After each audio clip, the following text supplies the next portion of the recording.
Hello friends, welcome to my YouTube channel. और मैं हूं आपकी फ्रेंड मनीषा। तो फ्रेंड्स, आज की हम इस वीडियो में ये बात करेंगे कि जो 9वां महीना होता है प्रेगनेंसी का, उसके दौरान आपके साथ क्या क्या होता है और 9वें महीने में हमें कौन कौन सी सावधानियां बरतनी है और 9वें महीने में हमें लेबर पेन कब आ सकता है। तो 9वें महीने में जब भी आपका 9वां महीना स्टार्ट होता है तो पहले दिन से लेकर और 9वां महीना जैसे ही 9वें महीने का एंड होता है उसके 9 दिन बाद तक भी आपको लेबर पेन आ सकता है। मतलब कि आपकी डिलीवरी 9वें महीने के अंत तक के बाद भी 9 दिन के अंदर भी हो सकती है। वो उसमें कोई टेंशन लेने की ज़रूरत नहीं होती है। अगर आपका 9वां महीना भी बीत जाए और अगले दिन मतलब कि 10वां महीना चल जाए, आपको 9 दिन तक नॉर्मल डिलीवरी का वेट आप कर सकती हैं। तो इसी बारे में आज हम बात करेंगे। तो फ्रेंड्स, हम कैसे पहचानेंगे जो हमें 9वें महीने में जो लेबर पेन आ रहे हैं वो लेबर पेन ट्रू हैं या फिर फेक लेबर पेन है। क्योंकि जैसे ही हमारा 9वां महीना स्टार्ट होता है तो प्रेग्नेंट लेडी को कहीं ना कहीं दर्द रहता ही है। कभी उसे 9वें महीने से के पहले दिन से ही थोड़ी थोड़ी देर दर्द आना स्टार्ट हो जाता है और वो जो दर्द होता है वो थोड़ी देर के बाद चला जाता है। तो हम कैसे पहचानेंगे, तो इसी बारे में हम इस वीडियो में बात करेंगे।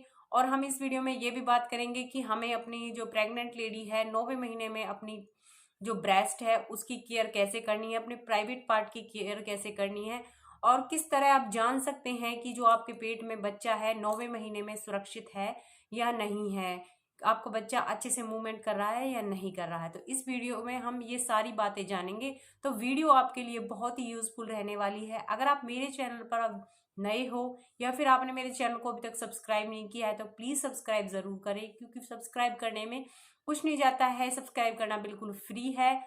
मुझे एक मोटिवेशन मिल जाती है सब्सक्राइब करने से, आप सभी के लिए इस तरह की यूजफुल वीडियो लाने के लिए। अगर आपको मेरी वीडियो एंड तक अच्छी लगे तो प्लीज़ लाइक करना और कमेंट करके आप कोई भी प्रेगनेंसी से रिलेटेड क्वेश्चन पूछ सकते हैं।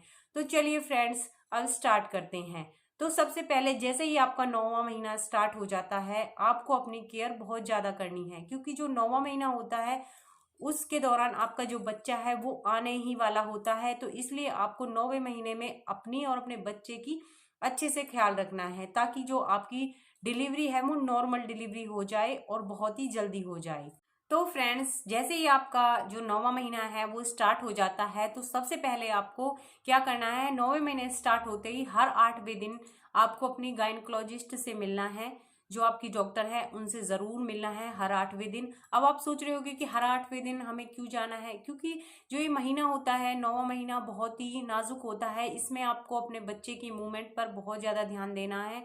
आपको देखना है कि जो आपका बच्चा है वो सेफ है या नहीं है। तो इसलिए आपको हर 8वें दिन गायनी के पास जरूर जाना है, क्योंकि जैसे ही आप 8वें दिन जाती हैं, 9वां महीना स्टार्ट होते ही 8वें दिन जाती हैं, तो जो गायनकोलॉजिस्ट होती हैं वो आपका अल्ट्रासाउंड करती हैं और अल्ट्रासाउंड के जरिए देखती हैं कि आपका जो बच्चा है वो सही है, आपके पेट में जो पानी है वो सही मात्रा में है, आपके पेट में जो पानी की थैली है उसमें पानी कम तो नहीं है या फिर ज़्यादा तो नहीं है। क्योंकि इस कंडीशन में अगर आपकी थैली में पानी कम होता है तो बच्चा सरवाइव नहीं कर पाता है, बच्चा अच्छे से नहीं रह पाता है, उसके पास जो पोषण तत्व है वो अच्छे से नहीं पहुंच पाते हैं। अगर आपकी थैली में बहुत ज़्यादा पानी रहता है तब भी बच्चा सरवाइव नहीं कर पाता है। तो इस कंडीशन में जो डॉक्टर होती हैं वो आपको सी सेक्शन की सलाह दे सकती हैं। तो इसलिए आपको हर 8वें दिन डॉक्टर के पास जरूर जाना चाहिए, ताकि डॉक्टर आपकी जो अंदर बेबी है उसकी सारी जो मूवमेंट है उन सबको चेक कर सके।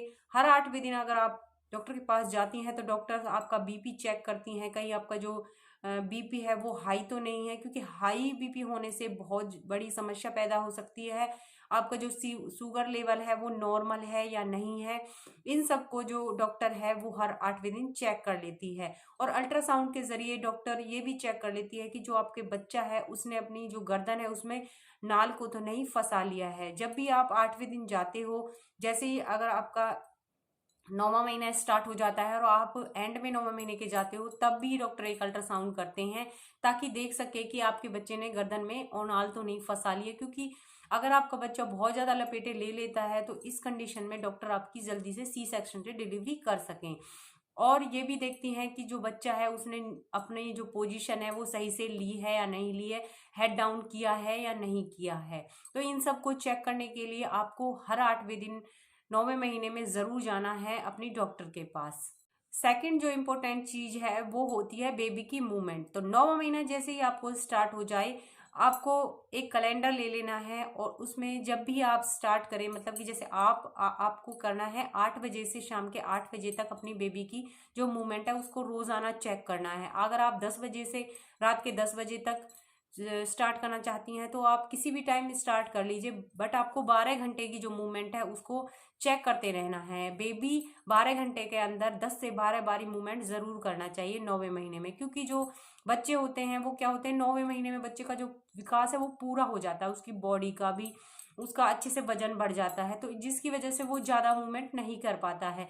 अगर बच्चा अच्छे से अपना जो सिर है वो नीचे की तरफ फिक्स कर लेता है तो क्या है कि वो कम मूवमेंट करता है, बट अगर कम मूवमेंट करने के बाद भी 10 से 12 बार जरूर मूवमेंट करना चाहिए, तभी आपका जो बच्चा है वो पेट में सुरक्षित रहता है। आपको एक कैलेंडर ले लेना है और उसमें टिक करते रहना है कि कितने घंटे में कितनी बारी उसने मूवमेंट की है। अगर 10 से 12 बारी वो मूवमेंट करता है 12 घंटे में तो ये नेचुरल होता है, बट अगर आपका बच्चा 5 से 6 बारी ही मूवमेंट करता है तो अननेचुरल होता है। इस कंडीशन में आपको तुरंत डॉक्टर के पास जाना चाहिए और डॉक्टर को ज़रूर दिखाना चाहिए कि बच्चा जो की है कम मूवमेंट कर रहा है। अगर आप जैसे ही डॉक्टर के पास जाती हैं और डॉक्टर आपका अल्ट्रासाउंड करते हैं या फिर धड़कन वगैरह चेक करते हैं, पेट चेक करते हैं, तो वो बताते हैं कि अल्ट्रासाउंड में आपका जो बच्चा है वो एकदम सही है, तो अगर आप घर आती हैं तो आपको क्या करना है, एक होम रेमेडी आजमा लेनी है। आपको एक कोई मीठी चीज़ खा लेनी है, आप चॉकलेट खा सकती हैं या आइसक्रीम खा सकती हैं।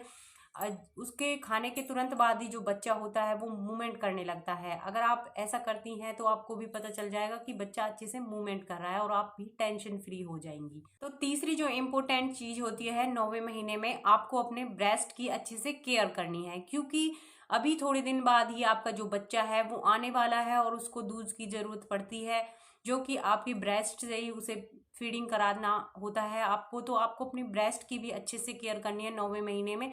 आपको अपनी ब्रेस्ट को तैयार कर लेना है फीडिंग कराने के लिए, मतलब कि आपको अपने जो ब्रेस्ट है उसको अच्छे से क्लीन करना है रोज़ाना। आपके जो ब्रेस्ट का निप्पल का एरिया होता है उसको बहुत अच्छे से क्लीन करना है। उसमें अगर कोई वाइट वाइट दूध या फिर पानी आ रहा है तो उसमें टेंशन लेने की ज़रूरत नहीं होती, क्योंकि जो ब्रेस्ट होती हैं वो अपने आप को प्रिपेयर कर रही होती हैं बच्चे को फीड कराने के लिए। तो आपको अपने निप्पल एरिया को बिल्कुल साफ करके रखना है ताकि आपको कोई इन्फेक्शन ना हो और बच्चे को दूध पीने में कोई प्रॉब्लम ना हो। तो फ्रेंड्स, आपको रोज़ाना रात को अपने जो ब्रेस्ट हैं उनका गरम ऑयल लेके, थोड़ा गुनगुना ऑयल लेके सरसों का, उनकी रोज़ाना मालिश ज़रूर करनी है, ताकि आपकी जो ब्रेस्ट हैं वो, क्या होता है, फर्स्ट प्रेगनेंसी जिन लेडीज़ की होती हैं उनकी जो ब्रेस्ट होती है वो बहुत टाइट होती हैं और उनमें से बच्चा जो होता है वो बिल्कुल छोटा सा होता है और उसमें कोई जान तो होती नहीं है, तो वो जो ब्रेस्ट है उसमें से दूध खींच नहीं पाता है। तो इसलिए आपको पहले से ही अपने ब्रेस्ट को अच्छे से मालिश कर लेनी है, जिससे कि आपकी जो ब्रेस्ट की मसल्स हैं वो फ्लेक्सिबल हो जाएं, जो आपकी ब्रेस्ट है जो टाइट थी वो थोड़ी लूज हो जाए और बच्चे को कोई प्रॉब्लम ना हो दूध पीने के लिए। तो फ्रेंड्स, आपको ये चीज़ भी ज़रूर करनी है 9वें महीने में। तो फ्रेंड्स, फोर्थ जो चीज़ है वो है आपको 9वें महीना स्टार्ट होते ही, वैसे तो आपको पूरी प्रेगनेंसी में ही अपने प्राइवेट पार्ट की अच्छे से देखभाल करनी होती है, बट अगर आप ऐसा नहीं करती हैं 9वें महीने से ही आप स्टार्ट कर सकती हैं अपने प्राइवेट पार्ट की अच्छे से। आपको क्लीन रखना है अपने प्राइवेट पार्ट को, अपने उसके हाइजेनिक रखना है। आप वी वॉश वगैरह ले सकती हैं ताकि आपको इन्फेक्शन ना हो, क्योंकि नॉर्मल डिलीवरी आपके प्राइवेट पार्ट से ही होने वाली है। अगर आपके प्राइवेट पार्ट में कोई इन्फेक्शन वगैरह होगा तो बच्चा जैसे ही वो बाहर निकलेगा तो उसको आइज़ में उसकी इन्फेक्शन हो सकता है और भी बहुत सारे इन्फेक्शन आपके प्राइवेट पार्ट से आपके बच्चे को हो सकते हैं। तो इसलिए आपको अपने प्राइवेट पार्ट को हाइजीनिक रखना है, क्लीन रखना है। और जब भी आप डिलीवरी के लिए जाएं तो अपने जो भी प्राइवेट पार्ट पर आपके हेयर वगैरह हैं उनको रिमूव करके ज़रूर जाना है, क्योंकि अगर आप ऐसा नहीं करती हैं तो आपको ज़रूर डॉक्टर डांटते हैं कि आपने अपने प्राइवेट पार्ट को क्लीन भी नहीं किया। तो आपको ज़रूर क्लीन करके जाना है अपने प्राइवेट पार्ट को, ताकि किसी को कोई दिक्कत ना हो। तो फ्रेंड्स, पांचवी जो चीज़ है वो है आप 9वें महीने में होम रेमेडी भी कर सकती हैं, मतलब कि होम रेमेडी भी आजमा सकती हैं। जैसे कि आप गर्म दूध में जो देसी घी होता है उसको मिलाकर भी पी सकती हैं। अगर आपको दूध में अच्छा नहीं लग रहा है तो आप गुनगुना पानी कर लें और उसमें 1 चम्मच घी डाल लें सुबह और शाम। वो बहुत ज़्यादा कारगर होता है। उससे आपकी जो डिलीवरी है वो बहुत स्मूथली हो जाती है, बहुत जल्दी बच्चा बाहर निकल जाता है। तो ये देसी नुस्खे होते हैं, इनको भी आप आजमा सकती हैं, क्योंकि जो दूध होता है और घी होता है वो कोई नुकसान तो करता नहीं है, ना तो आपको नुकसान करेगा और ना बच्चे को। तो आप इन सब रेमेडीज़ को आजमा सकती हैं। आप तिल के लड्डू खा सकती हैं 9वें महीने में, और आप अजवाइन के लड्डू भी खा सकती हैं। आपको छोटे छोटे से अजवाइन के लड्डू खा लेने हैं, सिर्फ आपको एक ही अजवाइन का लड्डू पूरे दिन में खाना है। और आप गरम गरम जैसे अदरक की चाय पी सकती हैं और लहसुन की 2 कलियां वगैरह खा सकती हैं। तो इन होम रेमेडीज को आप अपना सकती हैं नॉर्मल डिलीवरी के लिए 9वें महीने में। तो फ्रेंड, जो छठी चीज है वो होती है कि जो बच्चे का जो विकास है वो 9वें महीने में हुआ है या नहीं। अगर आपके बच्चे का विकास अच्छे से नहीं हुआ है तो आपको टेंशन लेने की जरूरत नहीं है। आपके बच्चे का 9वें महीने में विकास हो जाएगा पूरी तरीका से, क्योंकि बच्चे का जो वेट है वो 2.5 kg से 4 kg तक बढ़ता है। अगर आपके बच्चे का जो वेट है बहुत कम है, मतलब कि 2.5 kg से थोड़ा सा कम है, तो आप टेंशन ना लीजिए, क्योंकि जो कम वजन वाले बच्चे होते हैं वो जल्दी बाहर निकल जाते हैं। और उसके बाद आप अपने बच्चे की अच्छे से केयर कीजिए बाहर आने के बाद, और उसकी मालिश वगैरह कीजिए। देखना आपके बच्चे का जो वजन है 1 महीने में ही बहुत ज़्यादा बढ़ जाएगा। तो आप बिल्कुल टेंशन ना लें कि आपके बच्चे का जो वजन है वो कम है, क्योंकि जब मेरी फर्स्ट प्रेगनेंसी थी, मुझे बेबी गर्ल हुई थी, वो 2.5 kg से भी बहुत कम हुई थी। तो जब वो डिलीवरी हुई उसके बाद तो मैंने उसकी बहुत अच्छे से केयर की, और 1 महीने में ही उसका जो वेट है वो 4 kg तक हो गया, और 6 महीने में वो उसका जो वेट है वो 7 से 8 kg तक हो गया। तो आप वेट के बारे में बिल्कुल भी बच्चे की टेंशन ना लें। तो जो 7वीं चीज है वो है कि लेबर पेन जो आता है उसको आप कैसे पहचाने 9वें महीने में कि ये लेबर पेन है या फॉल्स लेबर पेन है। क्योंकि कई बारी क्या होता है, हमें फॉल्स लेबर पेन भी 9वें महीने में आते हैं। जैसे वो फॉल्स लेबर पेन ऐसे होते हैं जब जैसे वो पेन होते हैं वो सिर्फ पेट में ही होते हैं, और जब आप पोजीशन चेंज कर लेते हो, जैसे आप खड़े हो तो बैठ जाते हो, और अगर आप बैठे हो तो खड़े हो जाते हो, तो पोजीशन चेंज होने पर वो 2-3 मिनट बाद सही हो जाते हैं, वो फॉल्स लेबर पेन होते हैं। और एक ऐसे पेन होते हैं जैसे कि आपको पेन हो रहा है, बहुत ज़्यादा पेट में पेन हो रहा है, और आपका जो पेट है बिल्कुल कड़क हो जाता है, और जब पेन चला जाता है तो आपका पेट सॉफ्ट हो जाता है, तो वो लेबर पेन होते हैं। वो 10 से 12 घंटे पहले भी कई लेडीज़ को स्टार्ट हो जाते हैं। तो आप समझ लीजिए कि आपको वो लेबर पेन होते हैं। जब आपके लेबर पेन की टाइम पीरियड कम हो जाएगा, मतलब कि जैसे पहले आपको 1 घंटे में इस तरह के पेन आ रहे थे, फिर उसके बाद आधे घंटे में, फिर 15 मिनट में, और फिर 5 मिनट में, हर 5 मिनट में आपको ऐसे लेबर पेन आ रहे हैं, तो आपको तुरंत डॉक्टर के पास जाना चाहिए। अगर आपके ये पेन घंटे घंटे में आ रहे हैं तो आपको डॉक्टर के पास जाने से पहले थोड़ा वेट कर लेना चाहिए। तो फ्रेंड, जो लेबर पेन होते हैं वो कमर से स्टार्ट होते हैं और उसके बाद पेट में आते हैं। तो इस तरह हम पहचान सकते हैं कि अगर हमें पेट में पेन हो रहा है तो वो लेबर पेन नहीं होता है। जब आपके कमर से स्टार्ट होते हैं, पहले कमर में दर्द होता है और उसके बाद पेट में दर्द होता है, तो वो लेबर पेन माने जाते हैं। अगर आपको 1 घंटे में 4 बारी पेन आ रहे हैं तो वो लेबर पेन होते हैं। फिर आपको अपनी डिलीवरी के लिए प्रिपेयर हो जाना है कि अब मेरी जो डिलीवरी है वो होने वाली है। कई बार क्या होता है, जैसे कोई लेडीज बहुत जोर से हंस लेती है तो जो उसका टॉयलेट है वो निकल जाता है, या फिर किसी और कंडीशन से उसका जो टॉयलेट है वो निकल जाता है, तो उसको पानी की थैली फटना नहीं कहते हैं। पानी की थैली जब फटती है, जब अगर आप जैसे ही खड़े होते हैं तो वो पानी बहुत ज़्यादा निकलता ही रहता है, बिल्कुल बंद नहीं होता है, और वो वाइट कलर का होता है और उसमें थोड़े धागे धागे से आपको दिखाई देंगे, तो वो पानी की थैली फटना कहते हैं। अगर आपके साथ ऐसा हो रहा है तो तुरंत आपको डॉक्टर के पास जाना है, क्योंकि अगर आप नहीं जाती हैं तो इस कंडीशन में आपका बच्चा अंदर सूख जाएगा और आपकी जो डिलीवरी है उसमें बहुत सी कॉम्प्लिकेशन आ जाएंगे और बच्चे को भी बहुत प्रॉब्लम हो जाएगी।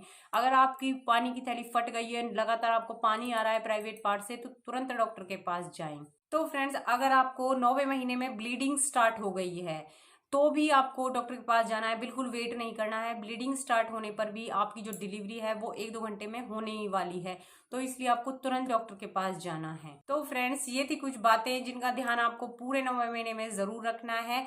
9वें महीने में आपको अपने बच्चे की मूवमेंट पर, अपनी डाइट पर, आपको वॉक करना है हर 30-30 मिनट, सुबह 30 मिनट, शाम को 30 मिनट। ताकि जो आपकी मसल्स एरिया है वो फ्लेक्सिबल हो जाए और आपकी जो डिलीवरी है वो नॉर्मल डिलीवरी हो जाए। तो फ्रेंड्स, आपको इन सभी टिप्स को यूज करना है 9वें महीने में, इन सब चीजों को फॉलो करना है ताकि आपकी जो डिलीवरी है वो स्मूथली हो जाए।